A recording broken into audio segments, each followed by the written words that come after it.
Hi, Wiley. This is Papa again, and I have another book to read with you. This one is called Thomas and the Big, Big Bridge. Let's open it up. There we go. I'll try to hold it so you can see it. It was a special day for the railway. We are here to launch the new rail line through the mountains of Sodor, Sir Topham Hatt announced. Today we opened the big, big bridge. What wonderful news! Everyone cheered. The mountains were beautiful. The people of Sodor couldn't wait to visit them. Let's turn the page.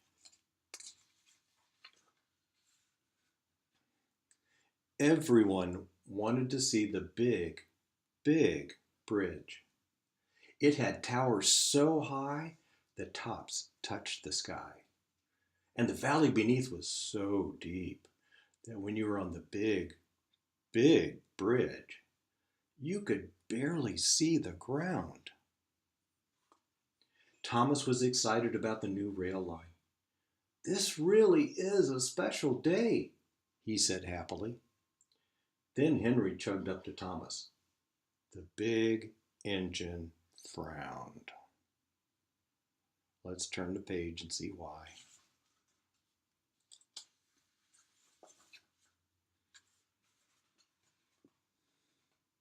Okay.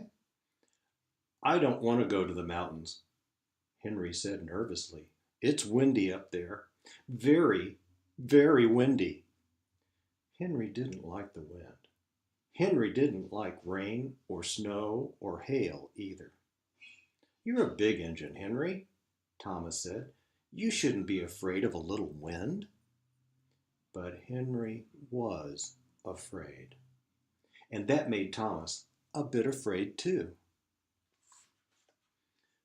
Gordon, Henry, Thomas, hitch up your coaches, called Sir Topham Hatt. It's time for your first trip to the mountains. Percy and James were glad they didn't have to go to the mountains. They were afraid to cross the big, big bridge, too. There's nothing to be afraid of, Thomas insisted in a voice loud enough for Percy and James to hear. It will be easy to cross the big, big bridge. Let's turn the page and see what happens.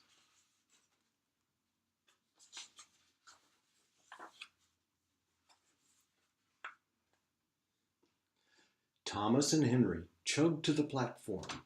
Gordon, the express engine, was already there. His coaches were full of passengers. Annie and Clarabelle were soon hitched behind Thomas. Hurry, hurry, they called. Oh, it's Mimi. All aboard, cried the conductor. Sir Topham Hatt turned to the crowd and waved his hat one last time. Toot, toot, Gordon whistled. Follow me. In a burst of steam, the big blue engine was off. Okay, let's turn the page.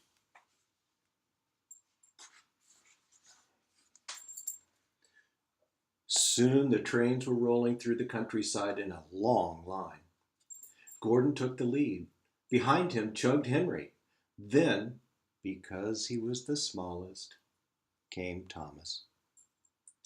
All along the way, people came out of their houses and cheered when they saw the trains go by. Woohoo! Let's turn the page. At the foot of the mountains, Henry slowed to a crawl. These mountains are much too high, he moaned. I can't go. I'm afraid of heights. Don't be silly, said Thomas bravely. I'll be right behind you. But Henry didn't budge. He was very nervous, and that made Thomas nervous too. Come on, Thomas gently pushed Henry. We have to go. The brand new tracks were smooth and shiny, but Henry barely moved along them. The truth was, Henry didn't want to reach the top of the mountain, because then he'd have to cross the big, big bridge. If Percy and James and Henry are all afraid, thought Thomas, maybe I should be frightened too. Oh, let's see what happens. Let's turn the page. The tracks grew steep as Thomas and Henry puffed up the mountain. They could hardly keep up with Gordon. The big blue engine rushed ahead. Gordon was a strong engine. The steep tracks didn't tire him at all. "Wait for us," Henry called. The Gordon climbed higher and higher until he was out of sight. "I don't think I can make it," Henry groaned, his steam giving out at last. "The mountain is too steep." "Keep going," Thomas urged him. "We can't let a little mountain stop us." But Thomas was having trouble chugging up the steep mountain too, and he was beginning to worry about crossing the big, big bridge. Let's turn the page. I hope they can do it. Finally, Thomas and Henry arrived at the top of the mountain.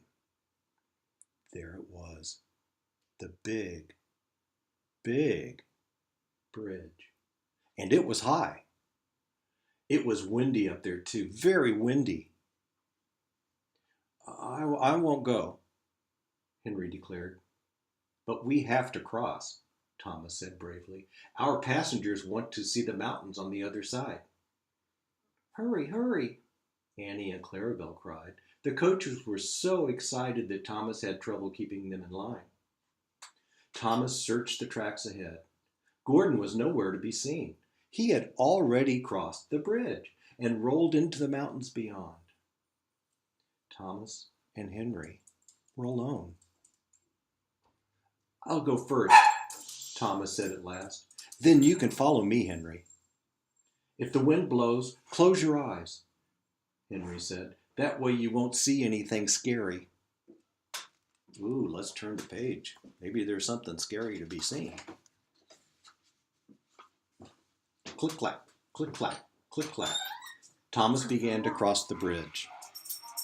Thomas looked up. He could see cottony clouds touching the top of the bridge. Nervously, he looked down. But the bridge was so high he couldn't see the ground. A sudden gust of wind shook the bridge. This scared Thomas, and he closed his eyes so tightly that he couldn't see where he was going. Click-clack, click-clack, click, crash! Thomas came to a sudden stop. He opened one eye for a quick peek. "Oh no," he cried. His wheels were off the track. Oh no, what's Thomas going to do? Let's turn the page and see. "Are you all right, Thomas?" called Henry. "I'm stuck," Thomas said glumly. "I couldn't see where I was going, and my front wheels have jumped the track." Just then Gordon returned. He frowned when he saw Thomas stuck in the middle of the bridge. "Go find Harold," Gordon called to Henry. Relieved, Henry backed down the mountain to find the helicopter. Thomas kept his eyes closed. He was too afraid to look. But inside his coaches, the passengers enjoyed the wonderful view. Let's turn the page. Finally, Thomas heard the wheel of rotors. Harold was here to rescue him. Slowly, Thomas opened his eyes. He looked at the blue sky above and the green mountains all around. "What a lovely view," he exclaimed. "I was silly to shut my eyes. I almost missed everything."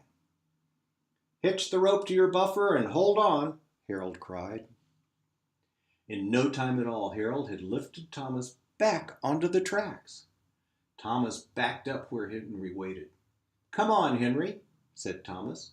"The view is spectacular." I should never have been afraid.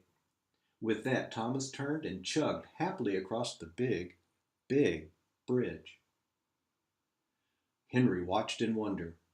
If he's not afraid, maybe I shouldn't be either, Henry decided. Slowly, the big green engine made his way across the bridge, too. Let's turn the page. Soon Thomas and Henry arrived at the station house. The mountains were really lovely. Everyone was happy to have seen them, but Thomas was the happiest of all. He was proud that he had crossed the big, big bridge. The end.